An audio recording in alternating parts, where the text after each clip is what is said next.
Thousands of Syrians waving Russian flags cheered Russia's foreign minister as he arrived in Damascus Tuesday for talks with President Bashar Assad. Lavrov began the talks by saying Moscow wants the Arab people to live in peace and that the Syrian leader is aware of his responsibility.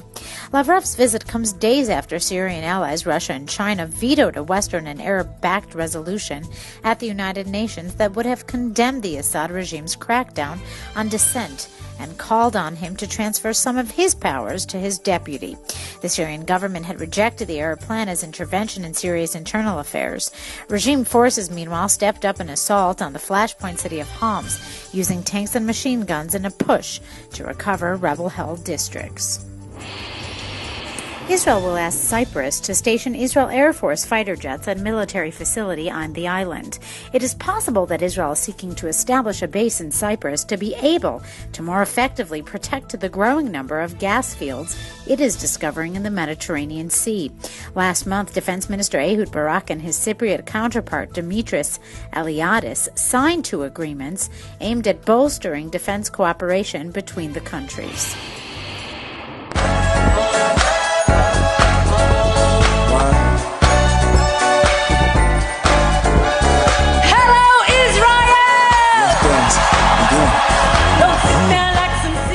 Icon Madonna will launch her upcoming world tour in Israel.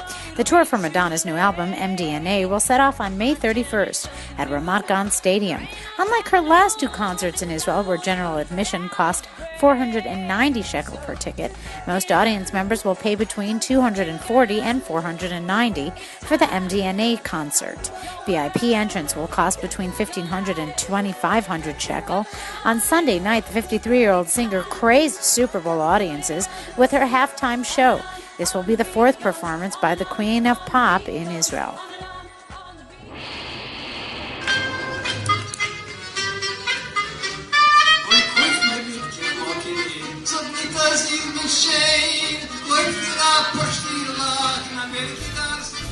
Experts estimate there are between 1 million and 2 million native Yiddish speakers in the world, but only about 500,000 speak it at home, mostly Orthodox Jews.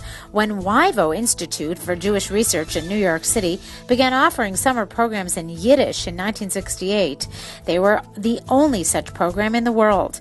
Now they compete with summer-intensive Yiddish programs in Tel Aviv, Israel, Ottawa, Canada, Indiana, and Arizona.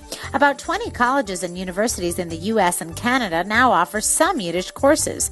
Other universities like Johns Hopkins in the U.S. and McGill University in Canada are working to bring the language back, and with it an appreciation for the rich history of European Jewish culture and art. The Industrial Council Ramat Chovav approved a new venture that would see Israel's biggest solar venture constructed in its limits.